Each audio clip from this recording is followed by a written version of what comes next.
Welcome to the Mothering with Jesus podcast, where we are real and open about the ups and downs of motherhood and where we rally together to become the mothers that God intended us to be. I'm your host, Layna B, and this week's guest is Laura Zundell. I'm so excited to have this conversation about homeschooling. If you have ever wondered about homeschooling or have felt God nudging you towards it, then this episode is for you. Laura and I discuss what we would change if we were starting over in our homeschool and a few things about what we have learned. So let's dive in. It's such a great conversation. I can't wait for you to hear what she has to say.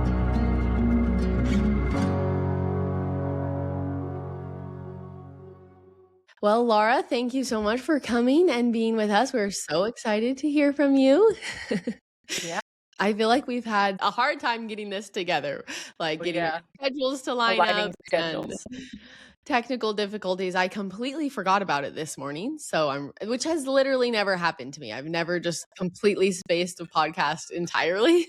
That's okay. It's no problem. And it's tricky in the winter too with kids, and we've had some sicknesses going on. And anyway, Yes. So, yeah, happy to finally be doing it. Since you asked me, I Yes. feel like it's been on my mind the whole time. Like, oh my goodness, what would I actually say? So it's been good. It's been good to get me to reflect and to think about homeschooling and motherhood. And so. Yes, I'm so excited to kind of talk about this. I feel like I could talk about homeschool for days. I think it is really interesting. There's lots of ins and outs. And so I have a sister-in-law who is thinking about homeschooling this next year.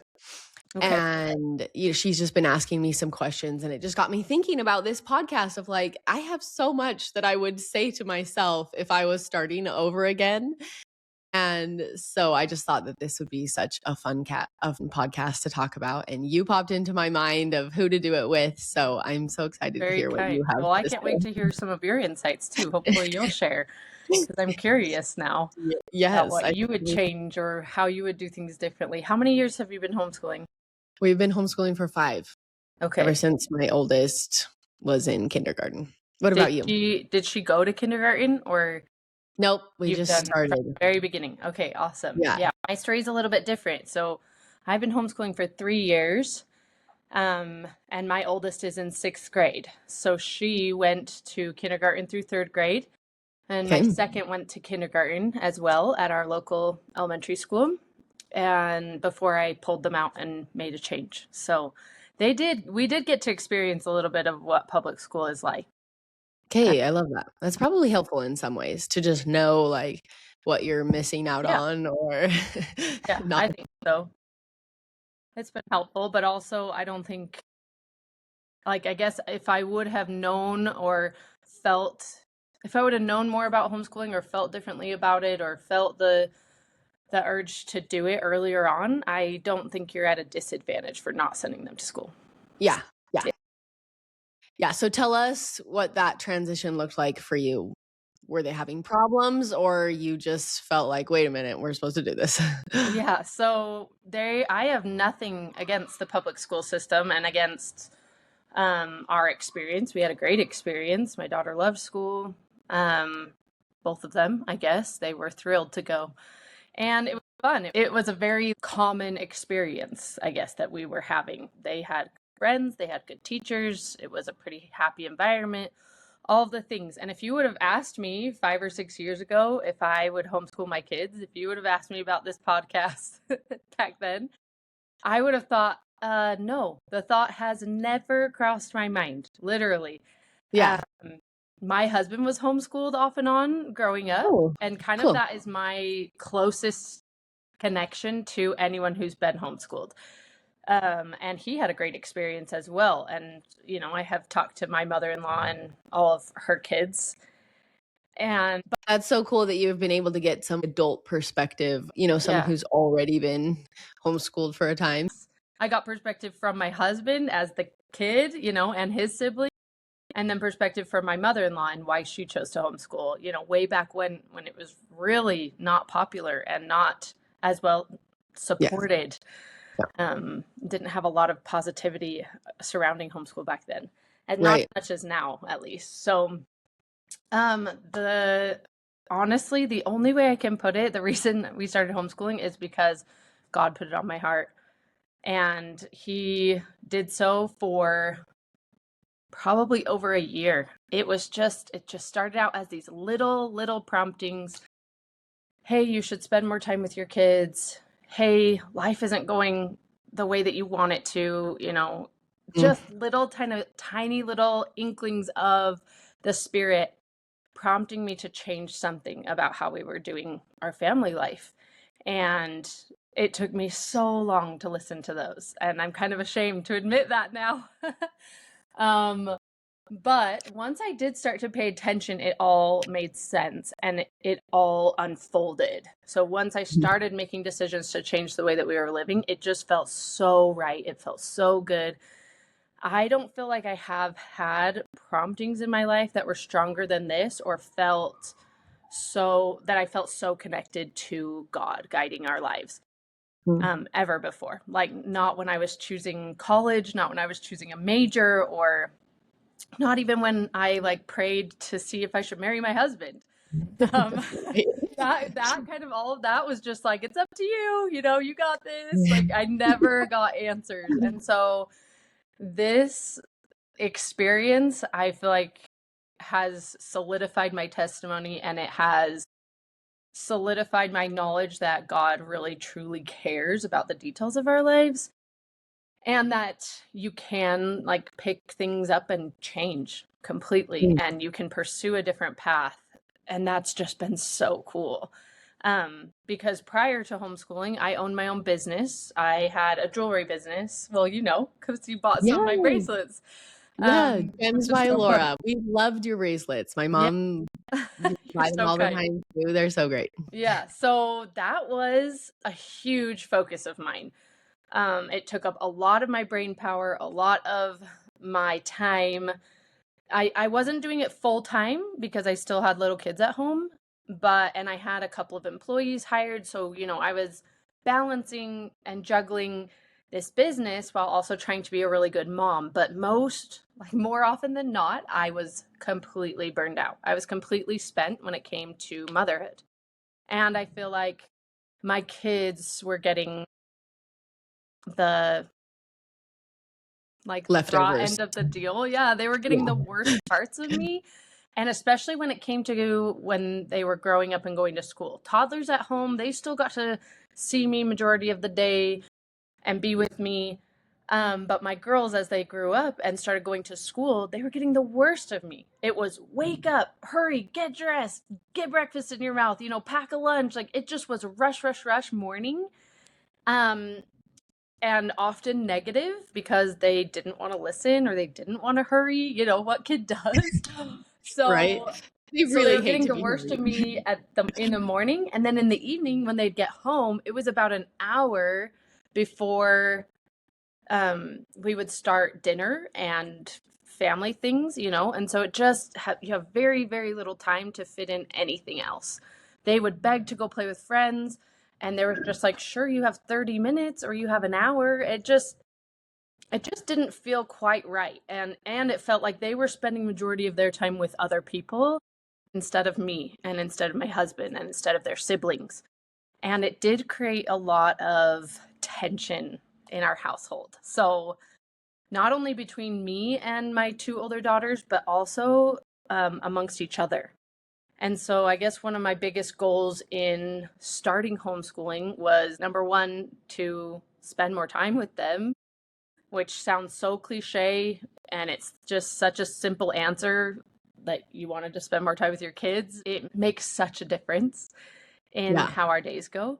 And number two, a big goal of mine with homeschooling was to mend relationships between me and my girls and between them as siblings, and to get them to understand each other better, to have more compassion because they're so different and that would often just lead to fights and arguments. And Yeah. now I see them getting along majority of the time, and it blows my mind. Like, they still have their little squabbles, their little arguments, but then they have times to calm down from whatever made them upset, and we're modeling, saying sorry and repairing that relationship and then moving on with our day because we're still Yeah. together for, Yeah. 5-6 more hours. We're still together. Let's not ruin the day over this thing, this fight over a toy or, whatever chair they wanted to sit in. I don't know. Uh, Yeah. so yeah, I love that. A couple things I wanted to point out that I loved that you mentioned was one, that you can change the direction of your life. Like you can pick up and be like, actually, I'm not doing this, like you were running a successful business that I'm sure brought in, income and was awesome for your family financially, but you recognize that it wasn't the way that you wanted to be heading, and like you can make changes. And yeah, um it was and hard. It was excruciatingly hard. I didn't really follow up on that, I guess, at all, but I started homeschooling. I took the leap to homeschool kind of after about a year of feeling those promptings and feeling those thoughts. I had lots of discussions with my husband, with my mother-in-law, with some cousins that I know homeschool, those kinds of things. I joined yeah. Facebook groups and just kind of Yep. read Q&As. Anyway, and so then I just was like, okay, we're just going to start it. Even though I'm not in a place in my life that I want to be in right now, this isn't ideal, that I still have this business to run, that I still have work on my plate, I'm still going to pull them out. So we did Yeah. that. And I love that, first of all, because like there's thanks. never going to be a perfect time, No. like for homeschooling or starting anything that you ever want to start, right? Yeah. Like a lot of success coaches will just be like, just start today, You like often have to start when it's like the most uncomfortable or you feel the most like exactly. insecure about it. And Yeah. that's how I felt about homeschool. I really was like, I don't know what I'm doing, but like we're just gonna take steps forward. And I feel like the more I took steps towards this life that I wanted, the more that things unfolded in a way that I can't even, like, that wasn't me.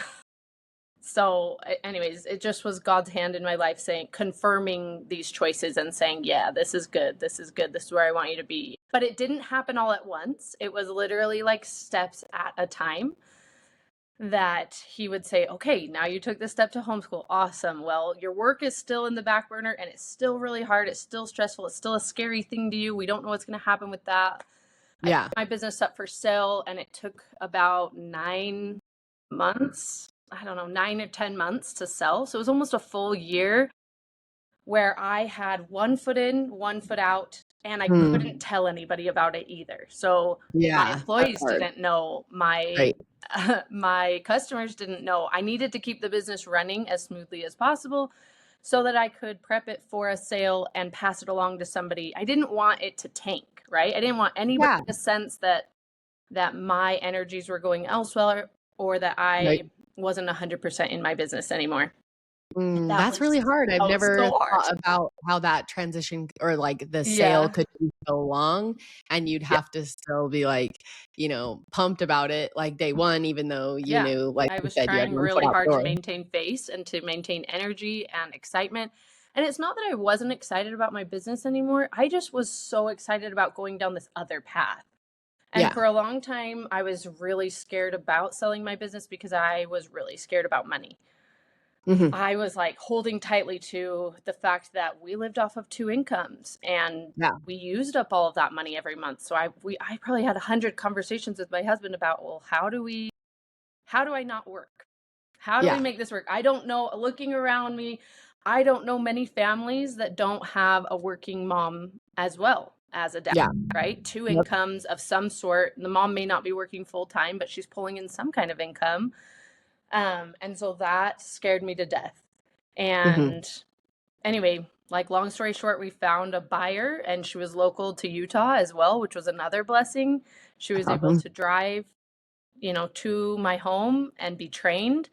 And we packed up the whole office and she drove away and took it with her. And it was just this craziest feeling of relief and just of like excitement to move on to the next thing. And I was so excited because it was exactly what she needed too. And that was the coolest thing Yeah. ever, was just to watch her. I've continued to watch her. It's been almost 2 years in April. We're coming up on 2 years since I sold it. And I continue to watch what she's doing and she just seems so happy. and she seems so fulfilled. And I talk to her even privately. We'll text occasionally, and it just makes me so happy that it was the best situation for me and it was the best Yeah. situation for her, I this love that. transition of the business. So then I was able to go into year 2. We took a fun vacation after the business sold. Took the whole family to Hawaii, went and visited my in-laws that were there living for a time. So that was the coolest Cool. thing ever. It was like the best timing. And then I was able to go into year 2 of homeschooling thinking like, this is it. This is my sole focus.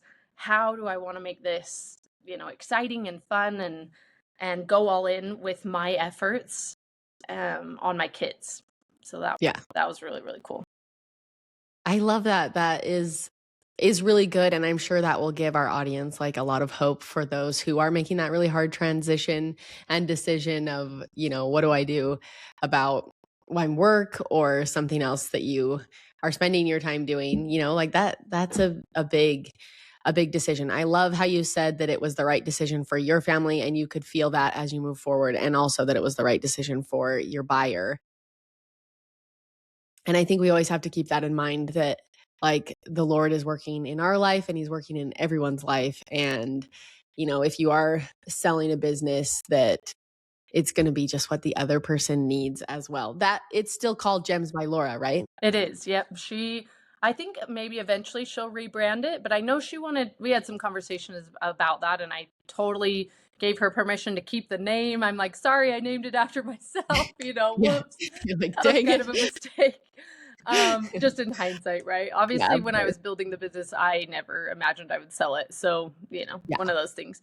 But I of gave course. her permission to rebrand, or I gave her permission to keep the name, whatever she felt comfortable with. And I think she just wanted some consistency. She didn't want to like buy it and then immediately change the name, rebrand, and everything Change everything. different for the customer. Yeah. She really wanted to. Yeah, because you'd probably get like a whole new like set of customers if you Yeah. did that. Yeah. And I think she wanted to just maintain the brand the way that it was, because she knew that it was doing well the way that it was. And she didn't really want to rock the boat too much, I guess. And Yeah. maybe in the future she has plans to rebrand. I don't know. But it is Yeah. still called that. And a cute So girl there's a named little plug Taylor is there. running it now, and she's got Yeah. 2 little girls. And this is kind of just, as Cute. I had conversations with her, she had another full-time job, and then she ran a tiny jewelry business of her own, a little Etsy shop.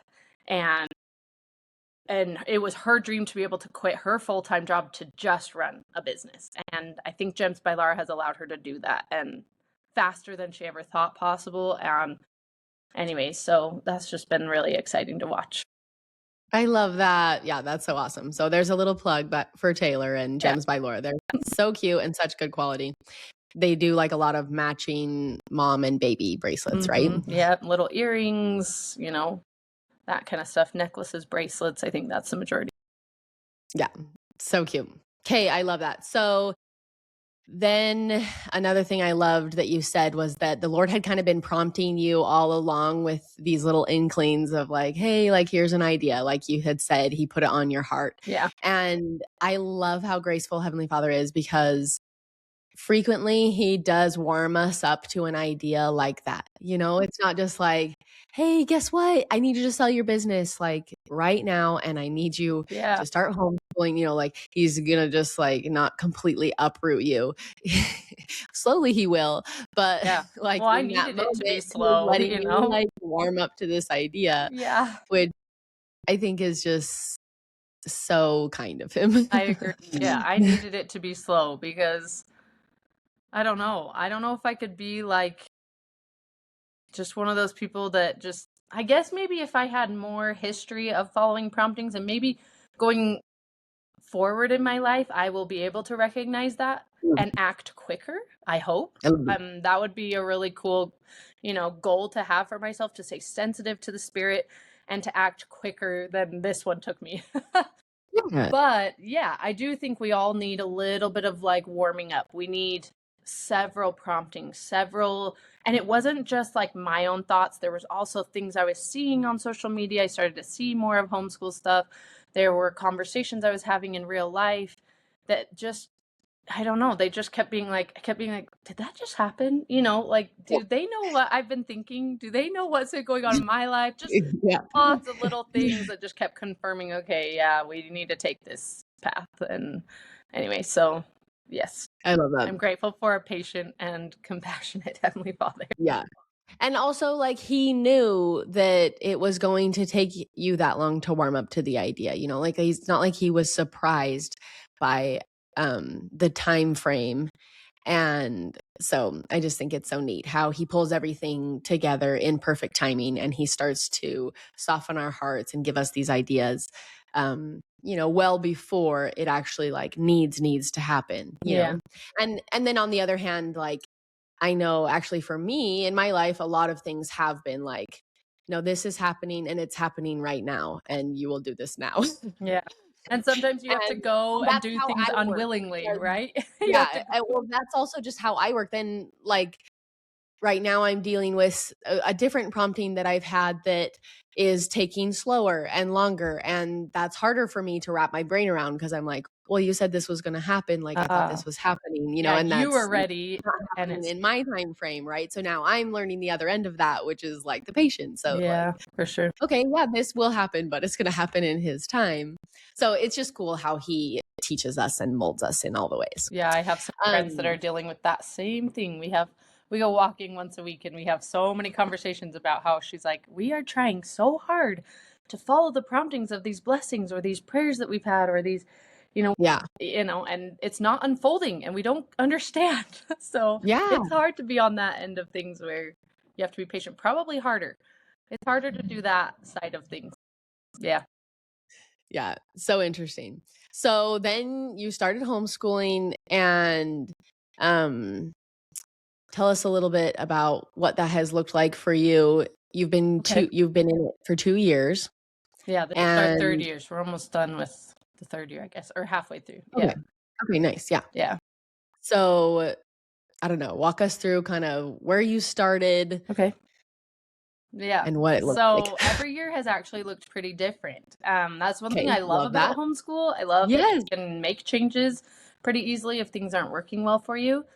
The first year, because I was still working, I kept things really simple. I said, we are going to focus on math and language arts, our two Yes. core subjects.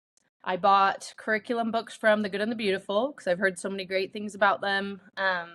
I love that they have a little bit of Christianity woven throughout their books. It's not a lot, but It's a not a little lot, bit but here yeah. and there. And I liked that they were a local company, so I could drive to their warehouse, pick it all up, look through it, ask them questions, all of that stuff. Cool. And so, yeah, so we started with The Good and the Beautiful, math and language I guess arts. I never even asked you how many kids you have. The Oh people don't yeah, know. okay. So And how many of we them can are, go like, in backwards a school? little What bit. grades are they at? Yeah, so I have 6 kids. Okay. I have 5 girls 5 girls and a and little 1 baby boy. boy. Yep. So So cute. they range in ages. So my oldest is 12, and then I have a 9-year-old, a 7, a 5, and then a 3 and a baby who's 8 months. So I've got 4 that are school age right now that I'm working with. The 3-year-old I'm not really doing much with. I just let her play.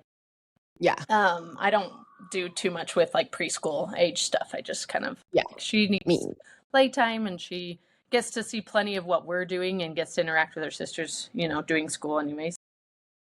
She's getting some exposure to stuff on her own. 100%. Okay, so that first year I was working, we did math and language arts. I kept it super simple because I was overwhelmed by all the possibilities out there. I was overwhelmed with options for curriculum and with options for funding. There's some different ways that you can get some money and all these things that people were coming at me with that I was just like, no, I can't do any of that, and I really, and my mother-in-law, one amazing and encouraging thing that she said to me as I was starting out, she said, Laura, if the only thing you do with your kids this whole school year is read books with them, they will be totally fine. They will not be behind. They will not have missed anything. Reading out loud to them or having them do silent reading is just such a huge, strong foundation to learning in any way, right? And so she just said, if you don't even follow a curriculum and you just go to the library every week and you pick up books and you guys read and read and read and read, you will have done more than most people ever do. So that was really encouraging to me, that I was just like, okay, the bare minimum, is if this feels overwhelming, we just kind of stick to reading. Go to library story times and do all of that stuff, and just, look up book lists. And my oldest is a huge reader already, and so I have a hard time keeping up with her. That's one of my struggles, is like making sure that she's reading good books. Yes. But yeah, so that was like a huge just comfort to me, knowing that I could keep it as simple as that, right? I didn't have to even follow a curriculum. I think that is so wise. I 100% agree. That is one of the things I was going to say. Like, first off, read the book, The Read Aloud Family. Yeah. Have you read that Yes, one? I have. Yep. The great one. And then I've read the Read Aloud Handbook as well, that I think goes along with that one. It's called Jim Cherlise's Read Aloud Handbook, and that one's really, really good. It has tons of, I think half the book is instructing you on how to do a read aloud and why it's important, and then the other half of the book contains book lists, like crazy, for all these different ages, which you can also go online and find book lists. But okay, I'm gonna write that one down. Read Aloud Handbook. Yeah. So I read The Read Aloud Family by Sarah Mackenzie, and then I have also read Honey for a Child's Heart. Oh, I've never read that one or heard of it. Honey for something. I'll have all this linked in my show notes. Yes, I love hearing about the books. Both of those have book lists in them as well. So I would say, like, to the listeners, choose one of those 3 books, go and read it, gain your testimony about reading to your children. Yeah. Because you're so right, Laura, that is all that matters. Yeah. Just read to your children. Read to them out of good, beautiful for books. Learning, right? Yeah. So, and I think it really gives them such a solid foundation for learning how to love learning. Yeah. And like, how to we find are just information opened themselves. It can be through fantasy storybooks that have a little bit of tie to, reality or to history. It can be through nonfiction that are just, really cool biographies and things like that, or about nature. Yes. I mean, there's just so much. I think I didn't love reading as a kid. I really didn't. I didn't read hardly anything. I struggled through every book in school. I'm slow. I'm still a slow reader, and that's hard for me. But I love to read and I love to learn. I read a variety of books, and I only started to love that once I got out of college, and and kind of, in the last 5-ish years. So anyways, it just is life-changing when you can pick up a book and learn about anything you want, or you can immerse yourself in a complete fantasy world and just enjoy it. Exactly. It doesn't have to be about learning, but yeah. And I think that's a really good point that you bring up, that like you as a child, didn't necessarily love reading or didn't necessarily love learning. And I always say I didn't actually learn how to learn until I was on my mission. And I think that this is like one of my other major reasons for homeschooling, is just to create a love of learning, like offer this world of learning to my children and help them to love it. Because in school, just because of the way it is set up, it can be tricky to love learning. Like you're not choosing what you learn. You're not choosing the books that you're reading. No. Often it's like, this it's is not what individualized. You don't at all get to have a say in it. It's just how could it be forced right? upon you. Like, one teacher and 30 students, that it's just not possible. So like, that's why one of the benefits to homeschooling is that you can offer them this like beautiful world and figure out what they want to learn. Yeah. And you can foster that love of learning at a much younger age. And whereas like, I'm like you, I don't think I really loved to learn until I liked college, but it was also really hard for me. It was a bit of like a struggle till the end, and every semester I'd just get overwhelmed and stressed out, but I'd make it through. I'm smart. I'm capable, but it wasn't enjoyable. It was hard. And I don't feel like I loved to learn until I got out of all of that, and I could choose, okay, here's where I want to immerse myself, and that kind of thing. So yeah, I'm kind of like you. It took until I was an adult to figure it all out. Which is fine. Yeah. But there you were. So you had started with math and language Mhm. arts, which is awesome. I've been going for 5 years, and that is still my main focus. Yeah. Yeah, well, I same have here for sure. That is definitely I have, like, give up. I have 4 girls, and so I have a 9-year-old and a 7-year-old, and they're the only ones in school. And I think that homeschooling can be so tricky because as a mom, you have the younger children and you just had a baby. Like, we're going through a lot of different seasons, right? You could have a pregnancy that is like really hard. You're super sick. There's just a lot of ebbing and flowing within like your life as a mother. And so I feel like your school has to kind of do that with you, and you have to be okay with that. Yeah, it Um, does, or else we would not keep doing it.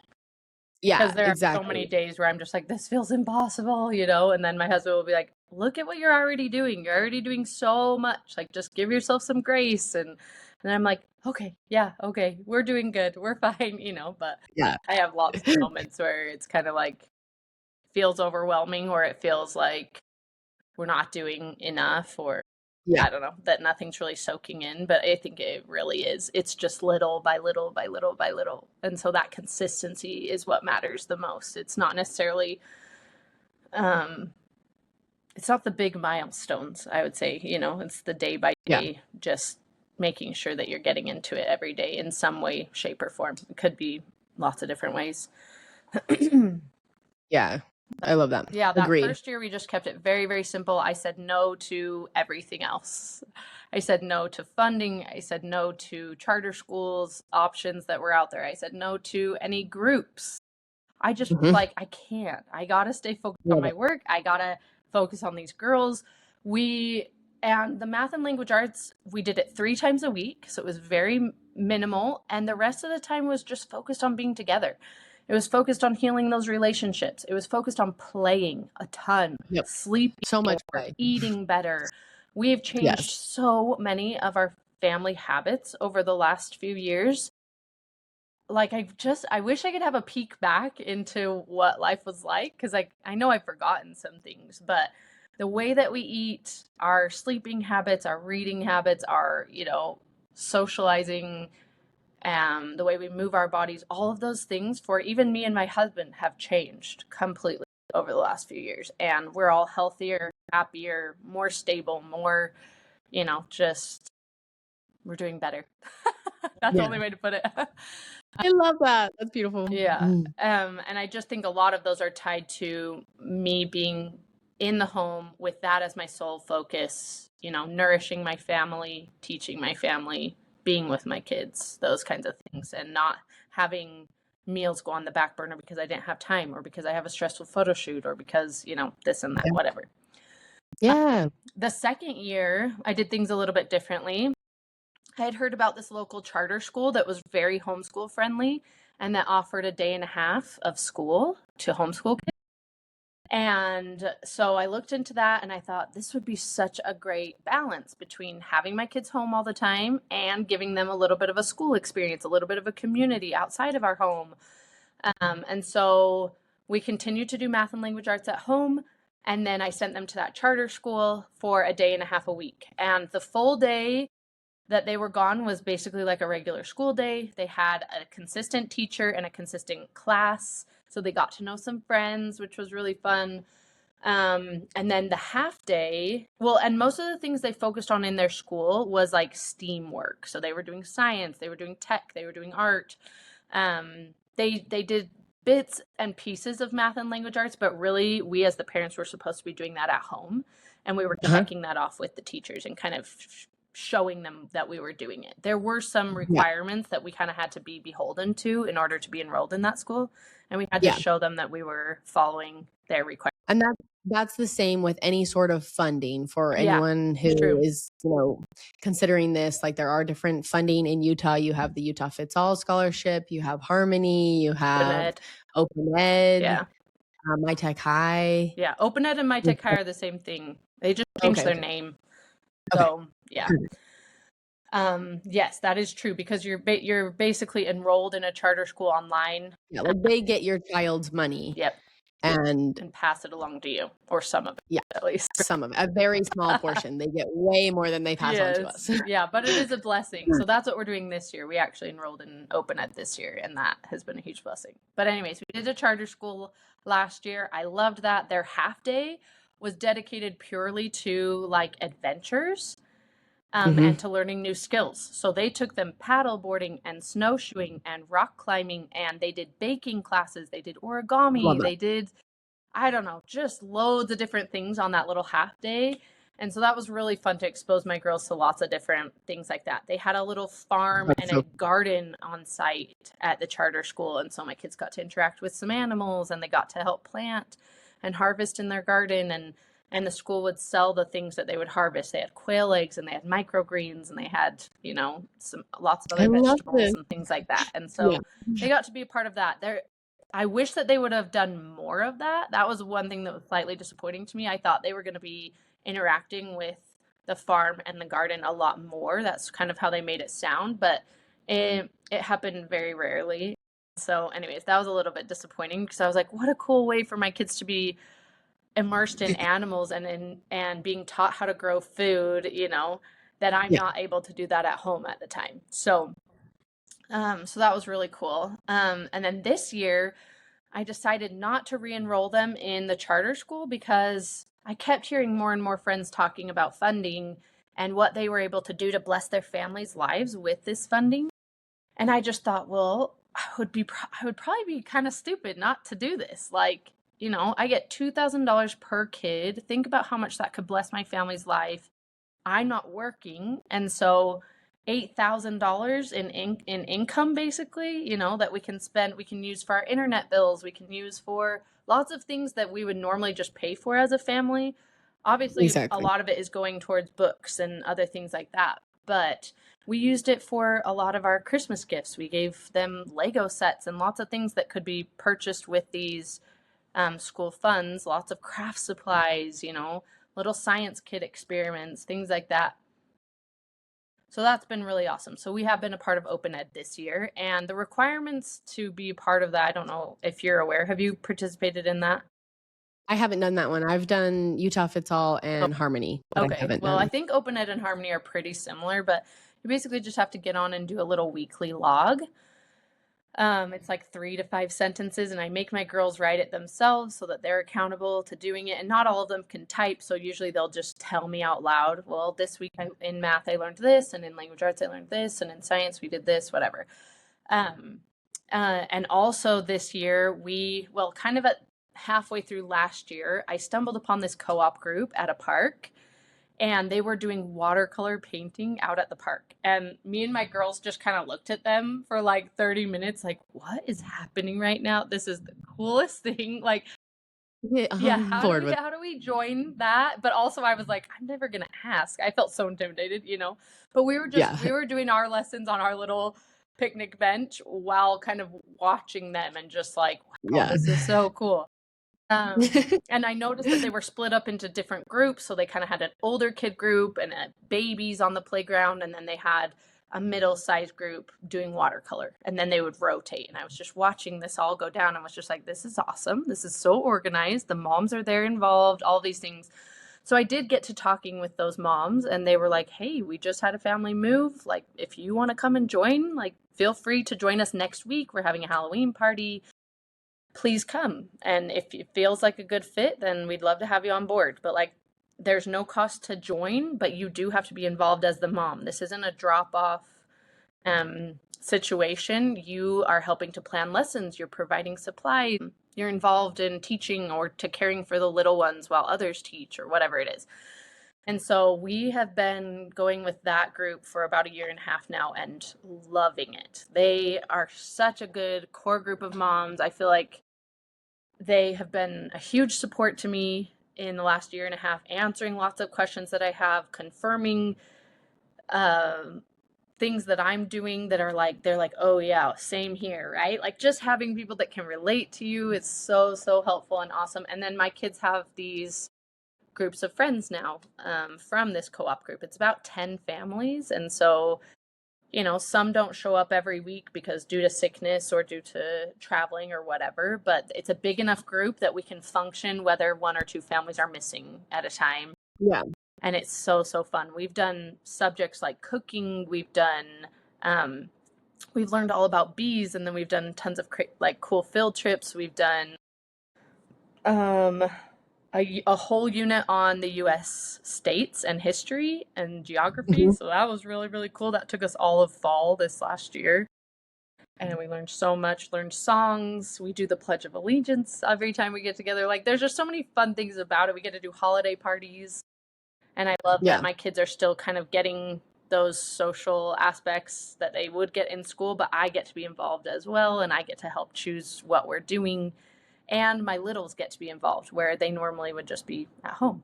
So yeah, I love that. And I think it is so important to build your little community as you're entering homeschooling, because it does make a huge difference if you have just like a mom or two who also homeschools, and whether you're actually getting together. We're not involved in any co-ops, but I have my little group of girlfriends that all homeschool, and it just is so helpful to even just having a be text able to chat before get together every once in a while, and I will do we'll do lessons here and there, and it just is so nice. And with homeschooling being so big, like, you're going to be able to find that anywhere, like reach out to someone. You will find someone around you that homeschools, whether it's a family member or a cousin or, someone in your ward or someone in your community. Hop on Facebook. Everywhere, I'm sure, has a. I was going to say too. Facebook has tons of groups. So you could even just search, your area and see if there's any homeschool groups, and then you can reach out and message them. So you have to get out of your comfort zone. A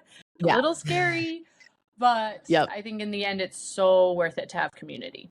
You need that. You need that to keep going when times are hard, or you need people to ask questions to, and people to support you and love you in what you're doing, and to love your kids. That's the best thing too, is to see these other moms that are just so kind and so different from me. We all have different strengths that we bring to this group. And so that's really cool as well, that us as moms, we can step up and say, well, I love science. I love bugs. I love this and that. I'd love to teach units on that. Or some moms that are like, well, I'm artistic. I would love to teach watercolor classes. Or we have one mom that went to culinary school. So then she's taught some simple tips and tricks in the kitchen and teaching them cooking. And so that's really cool as well, because I don't have all of those strengths. And so it's really neat for my kids to be learning from other moms as well. I love that. Okay, so we've been talking a lot about all these things that we love about homeschooling. So much more time together. You've talked about how it has healed some family relationships, and I 100% agree with that too. Just making my girls be able to be best friends with each other. It's such a cool opportunity that they get to spend hours and hours together. Flexibility in schedule. We're not having to rush children out the door, rush them around all the time. That is a huge, huge thing. The other thing that I have absolutely loved about homeschooling is just obviously being able to teach the gospel right in my home and be able to make that a priority. And like I mentioned, we started 5 years ago, and that was not like the first thing that I did. I focused on the math and the reading, and it has been very hard for me to like unschool myself and to feel like I can move on to things like art and gospel studies, the things that I truly enjoy to teach. It has been really hard for me to move on and do that unless we've done all of our other things, right? Like our school stuff. Totally relate with that. Yes, I agree. And so one of my biggest like things that I've learned over the last 5 years, and that I would want to tell another mother who is starting out, is to as hard as you can, try to unschool yourself. It is so tricky. But if you can learn how to put like the spiritual things first, it's going to make a huge difference throughout the day for every single one of the children. Like good advice. If we're focused first on connecting to each other and connecting to God, to me, that's like the bread and butter of homeschool. Yeah. Because that's when I feel, oh yes, like we're connected and I know why we're doing this. Like it truly is like building the family bonds that I hope to build in homeschool, right? And so doing the things that you really love, like leaning into your talents as a mother, whether that is science or whether that is art or music or hiking, being outside, whatever it is that like really lights you up as a mom, like focus on those things and make them kind of your priority, right? And let your kids see you fired up and passionate about something, because then I think they can see, oh, well, mom is like a person too. Mom has things that she's interested in. So cool. Like mom loves this. I love this, Yes. I think that's super important, because I think a lot of times our kids just see us as the checklist, right? Like because there is so much on our plates that we have to get done as moms. There's lots to do. But if they could see you in your element, just like fully lit up, happy, passionate, that's super cool. I feel like they will be inspired by that. Yeah. And, you're setting like the example of like a love for learning, and also no matter what you're teaching your child, like your child needs a happy, peaceful mother. And so if in your homeschooling, you're finding that you are grumpy or resentful or, just like having a hard time getting through this stuff because you're not like taking care of yourself and enjoying it yourself, then like that, what's the point? Yeah, Why are we doing learning isn't inspired, if it's literally just checklists or get the work done, hurry, let's get this done so we can move on. If the learning isn't inspired, you will find yourself being resentful. And I, more often than not, that's where I find myself. And I feel like I want to make these pivots and these changes like you're talking about, to putting the gospel first, to putting art into our stuff more often. I just signed up for a subscription called Art Makes Me Smart. I don't know if you've heard of that. I haven't tried it yet, so I can't speak for it at all, but I do have a friend who homeschools in Kansas City who is like shouting from the rooftops, like, this is the coolest thing ever, and this gets us into art. And the cool thing is it meshes art with other lessons. So it meshes art with history, it meshes art with math. So it'll teach math techniques, but within a drawing and a watercolor, cool. It mixes art with holidays. So you could do a little holiday themed art project every time. So anyways, it's this huge subscription, and it was just on sale recently. And so I was like, you know what? We still have some of our funds. Like, I'm going to go ahead and purchase this. And I got like a lifetime subscription, so I didn't have to stress about using it within the year. Because I know it's going to take me time to. It's going to take a lot longer than they say. Okay. Yeah. And so, but I'm really, really excited about that one, because art is where my strengths lie. That's what lit me up as a kid in school. Yeah. And I would love to show that to my kids, and at least just start to dip our toes into that more, and maybe even let it cancel out our math for the day or the week, right? Or exactly. And giving yourself permission to do that, right? That is the flexibility of homeschool. Is if that needs to happen that day, then that is totally fine. You get to do whatever you want. But I have to get that in my head, right? I have to unschool myself to say, really, really, I don't really have hard. to do every lesson.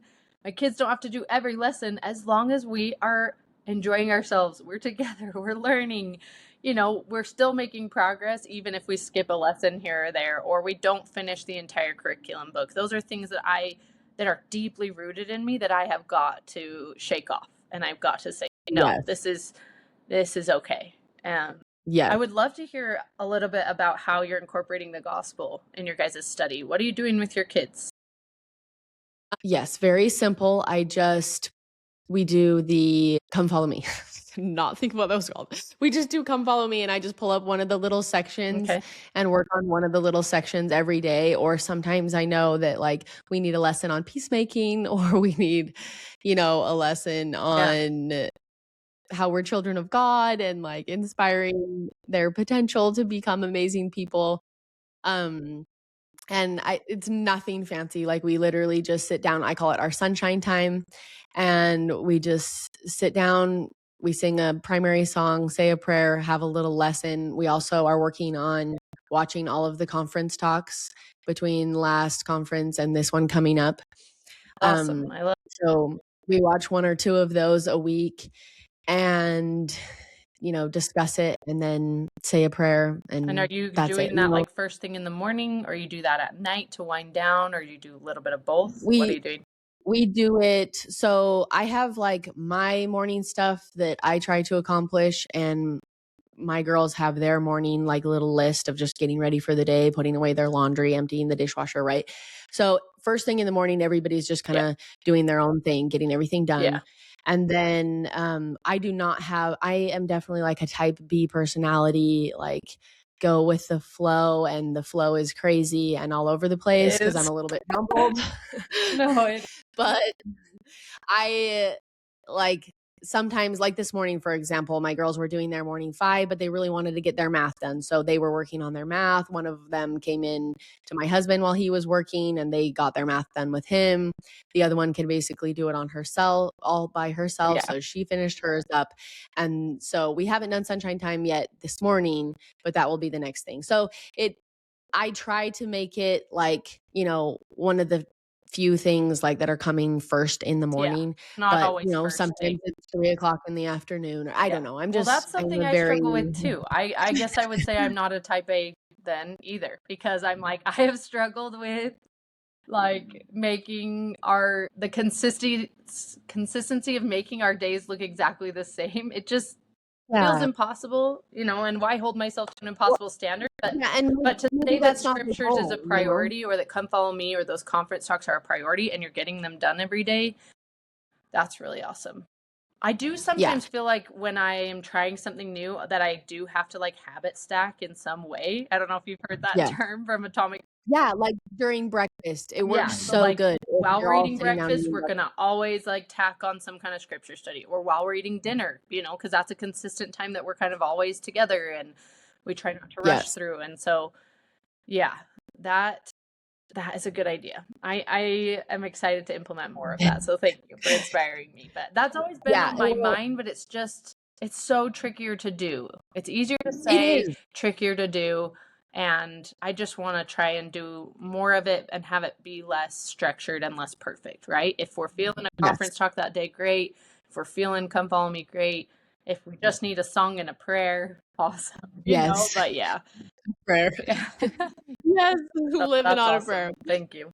Yeah, I did want to mention too, there's a book called Teaching from Rest. This is also by Sarah McKenzie. I wrote that down. I wrote down kind of a few of my favorites books at the end of this. Anyway, not that we have to get to them, but that was like my number one, because I read that / listened to it very first. Somebody recommended it to me and said, okay, if you're going to start homeschooling, that should be your number one, because it just kind of helps you undo that stressful, structured public school type feeling, that you're not going to recreate that in your home. And so I love that. And that's not the goal, so frequently I think because those of us who were public schooled, we maybe think that is the goal, is to recreate public school in our home, which it does not need to look like that. And I loved the Teaching from Rest book. I've listened to it like 2 or 3 more times. All of these ones that I know that I like. Sometimes I try them out free from the library first,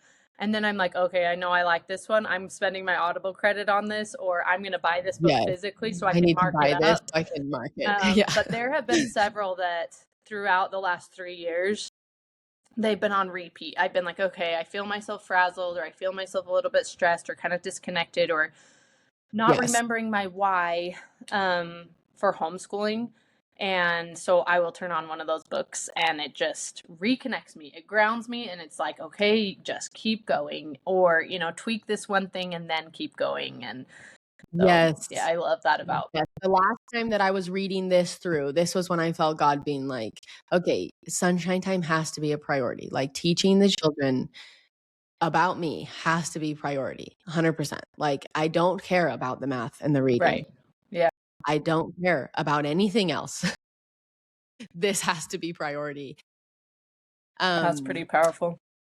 Yeah, and I think it's so powerful, and it changes your connection as a family. And when I think about my why and what the heck I'm doing this for, it is 100% like I want my children to know without a doubt when they leave my home that they are loved by me and that they are loved by God. Like honestly, if they learn nothing else, if they, and if they could learn to read, maybe those three things, as long as like they're reading really well, they know I love them, they know God loves them, like you're good. You're going to learn everything you need to know in life if you know those three things. Yeah.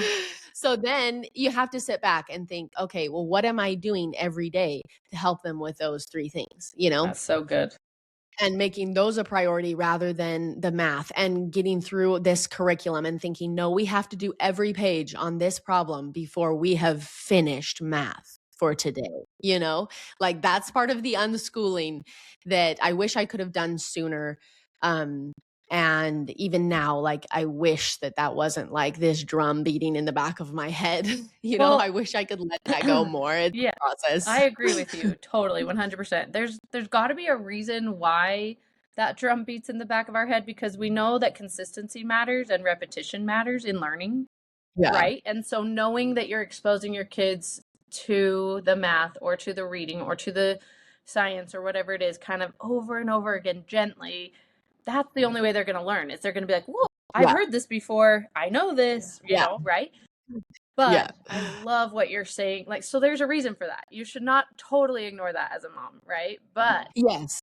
But I love what you're saying about, picking those top three things, whatever they are, and just going full force on those and then letting the rest trickle in wherever you can. Like, have you seen that analogy of the jar?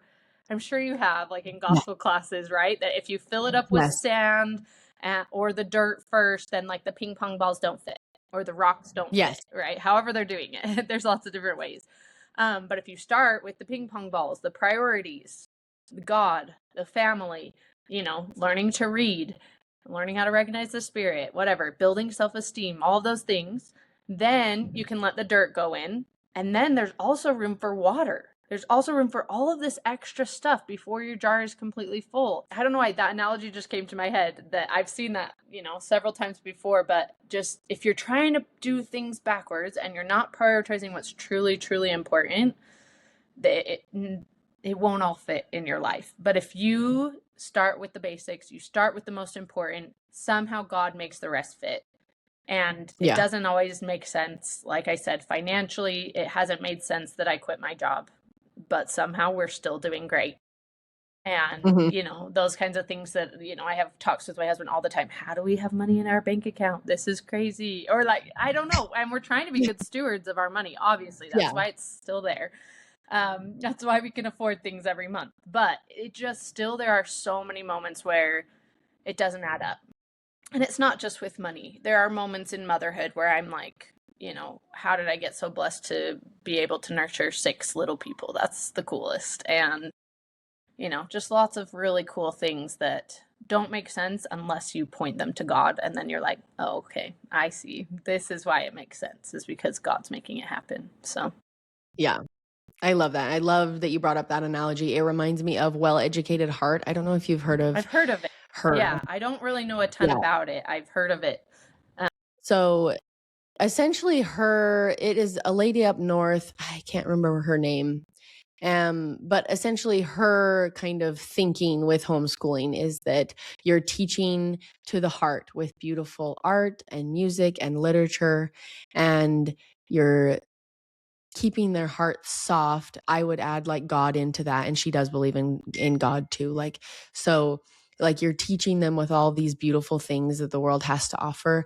And once they have like that foundation down, then the science and the math and all those other things fall into place and is much easier for them to learn because they already have a soft, teachable heart. And I really love that thinking as well. And I guess it just kind of goes along with my thoughts of teaching them, you know, first about God and who they are and reminding them of that every day, and then teaching things that you love and being sure that you're incorporating, just like you said, things that get you fired up and passionate about, because it's just so important to be exposing them to all of these beautiful things that there are out there. Yeah. So I love that.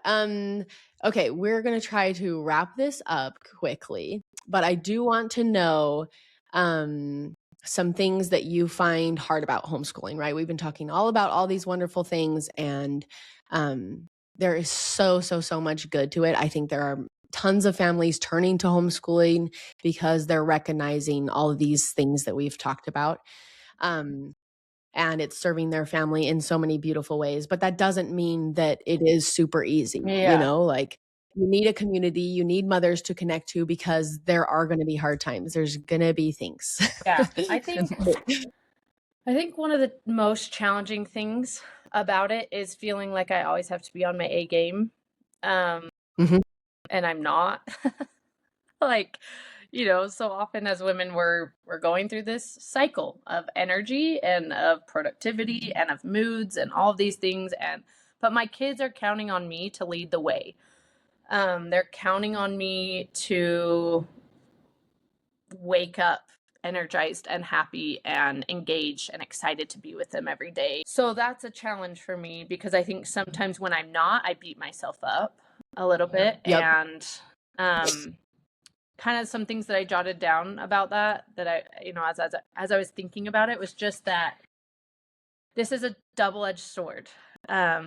Feeling like my kids count on me to provide the energy in the home and to set the tone and all of those things. And if I wake up grouchy and just on the wrong side of the bed and the day is turned around, I then have to provide the example of apologizing and trying to redeem whatever is left of the day and to turn it around and to be positive. And so that's where I feel like it's a double-edged sword to be with my kids all the time, because they are seeing the best of me. They are getting that influence of who I am and who my husband is as he's around.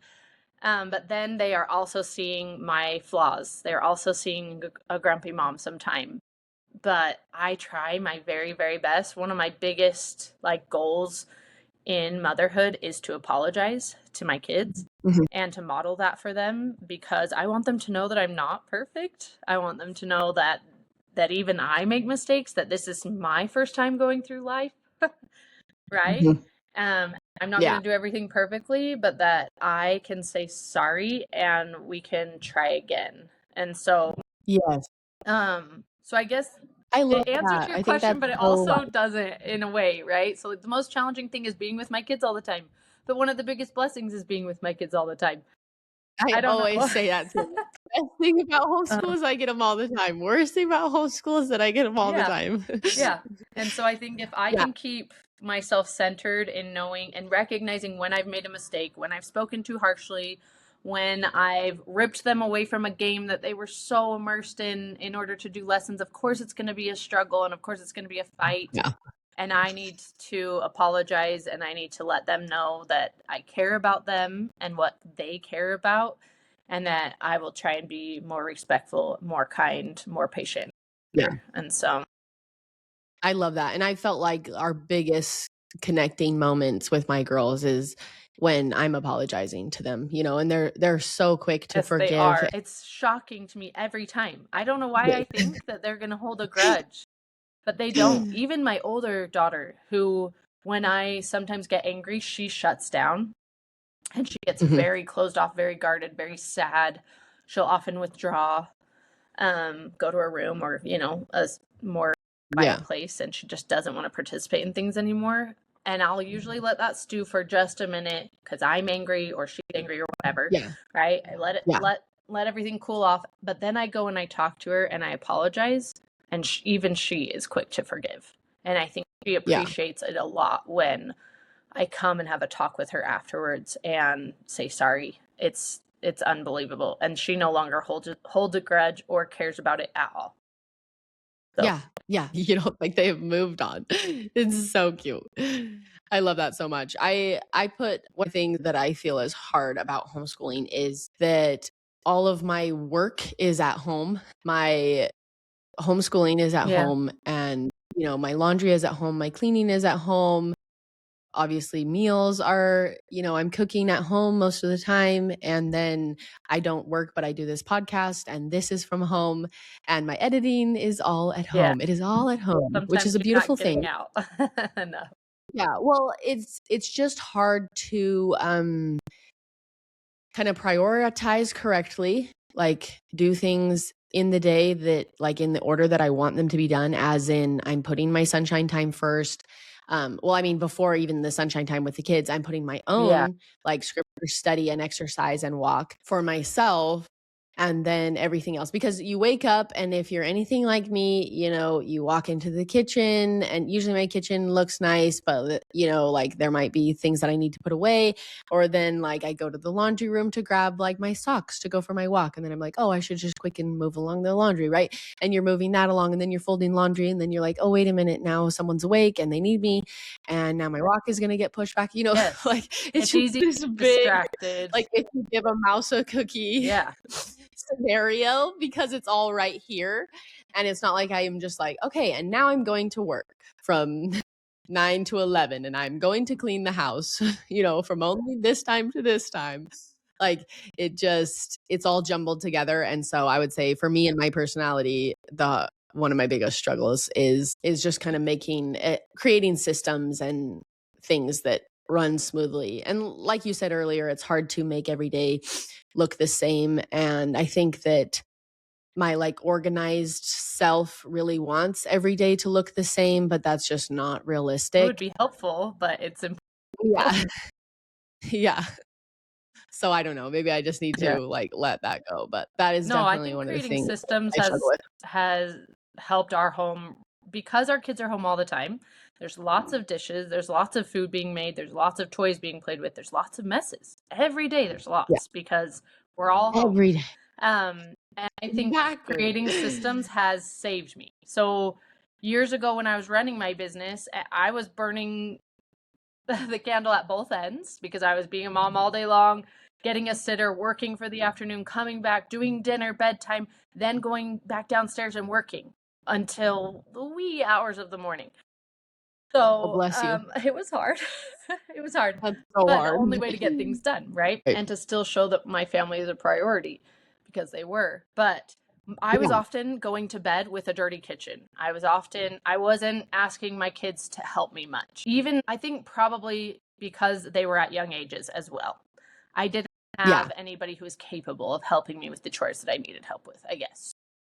Now, in the last few years, we've implemented great systems like this. I could go on and on. This could be a podcast in and of itself, but just quickly, we put the 2 or the 3 littles to bed. So the 5, the 3, and the baby to bed as early as we can. 7 or so is usually about our bedtime, between 7 and 7:30.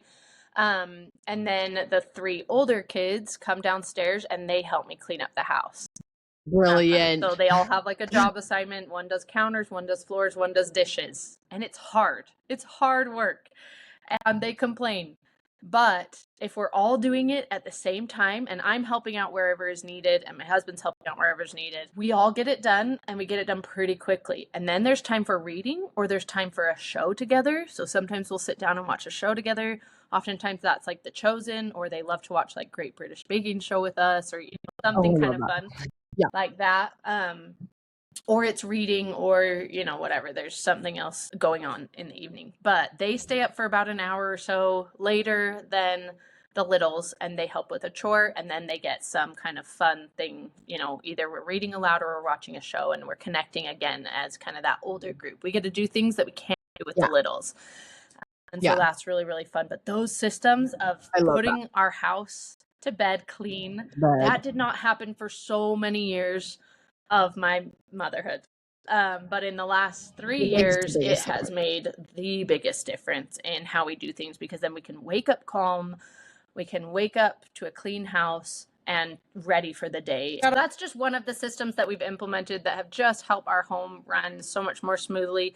And it's given my kids confidence and the ability to know how to clean and to contribute to our home. Like, they make such a difference in our home, and I make sure that they know that when they help chop veggies for dinner or when they unload the dishwasher. That helps so much, because we all have to work together to make our home function. It can't just be mom. There's no way. I don't have enough time. I don't have 10 arms. I can't do it all, And so, yeah. I love that. And I think anyone who starts to homeschool and has, like some of the older children, and just, I don't know, it probably is the same whether you have 3 or 7 children, but like, you have to have help. You have to teach them how to help, and they are going to complain, and it's going to be one of those things that you have to keep re-showing them, like they wipe down the counter. Okay, that looks pretty good, but I see a couple things here and there, so let's go ahead and do that again. Yeah. It's definitely work on your end, in that you're teaching them how to work. In the beginning, it's a lot of work, right? But then in the long run, you're like thanking yourself. Oh, thank you for putting in the time to teach your kid how to clean the bathroom. Thank you for putting in the time to teach them how to, do dishes or to help with meals, because then in the long run, your load is so much lighter at the moment. Yeah. And then long term, you really are giving them so much confidence. I don't know if you've seen this on Instagram. I feel like I've seen this like from 8 different people, where they all keep bringing up this study at Stanford University about how important it is to have your children do chores. And how it sets them up for life to have so much confidence. Like, it's just like a huge indication of how they're going to do later in life. Think about moving out of the home and not knowing how to do a single thing. You would be just shell shocked, like, at what is required to actually live every day and to be successful. Exactly. Yeah.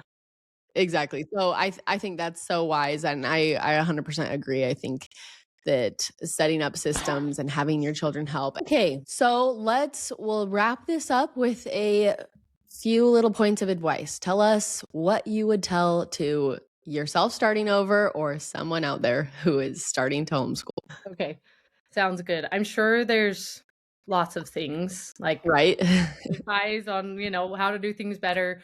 One, I would say, be gentle with yourself, take things slow, be really simple about it. Kind of how I did my first year. I'm really grateful that I just tried to be simple about it. I said no to a lot of things that felt overwhelming until time went by and they felt less overwhelming and less scary to try.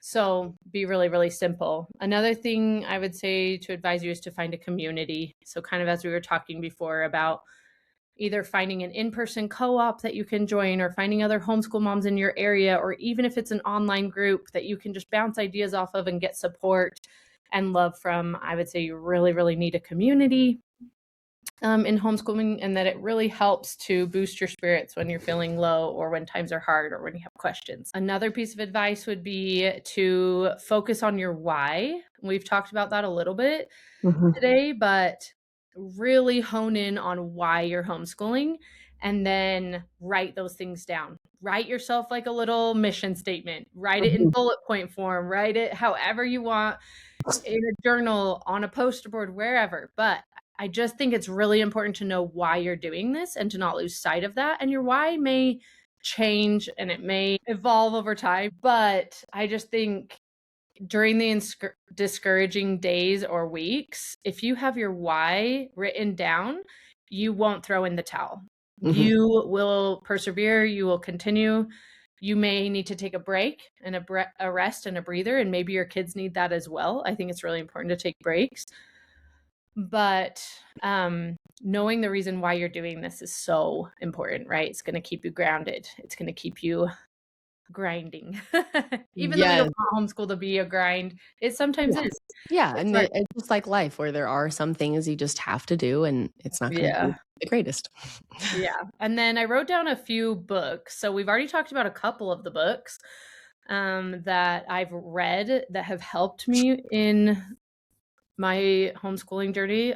I just feel like hearing from these trailblazing homeschooling moms or these seasoned homeschooling moms who've maybe, homeschooled several of their kids even on to college and, out of high school and onto college and into successful adulthood. I'm like, wow, okay, yes, I can sit back and like learn from them. And I get so inspired hearing their stories. So Yes. we talked about Teaching from Rest. I love that one. That's one of the very first ones that I listened to. And all of these are on repeat, either in my Audible library or I bought the book physically and I've reread them several times. Yes. The other one is called The Call of the Wild and Free. Yes. One That's is so good. For the Children's Sake. Yep. Modern Miss Mason. I love that one. Dumbing Us Down. That one's good. I wouldn't say that's like a common like reread for me. Because it's more focusing on like the Education system. education system and less on like embracing homeschool, I guess. Like it's more like, here's where the flaws are, here's what their purpose is, right? And kind of how you can get out of that system. So anyways, that one's a really good informative read, but it's not necessarily a super like inspiring one to me. But I think it's still a good one to have on the list. The Brave Learner. We talked about Jim Trelease's Read Aloud Handbook, and then you mentioned the Read Aloud Family. They both kind of go hand in hand. And then The Mission of Motherhood. This one is so good. This one has so much that ties to Jesus, so much that ties to our innate traits as women and mothers. And oh my goodness, this one just inspired me so much to be like, yes, like toward the path that I was going, it just felt so affirming and it felt like God was seeing me. And I don't know how to explain it. That one's just really, really beautiful. And I marked up so much of it. I just happened upon that one at a garage sale too, which is so random. Oh, that's cool. Picked it up and was like, I'm going to give this a try. I can't remember who the author is, but it's a common, I'll have all of them linked in the show notes. I'm pretty sure. Anyways, it's a common like homeschool mom name. You would know her. Anyway, I just can't think. So that's why I picked it up and was like, oh, I'll read one of her books. Yeah. A couple of other books that I wrote down that aren't necessarily homeschool related, but that are just like motherhood and parenting related that I love. Yeah. M is for Mama.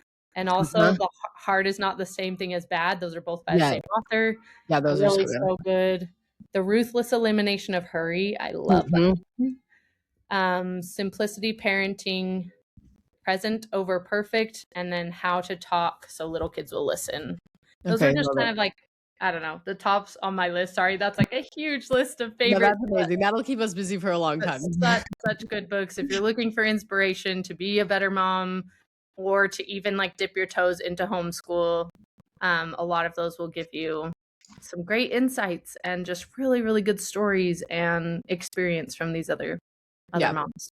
Yeah, I agree. And I would say like to start off, read Teaching from Rest and then choose one of the Honey for a Child's Heart or Read Aloud Handbook or the Read Aloud Family.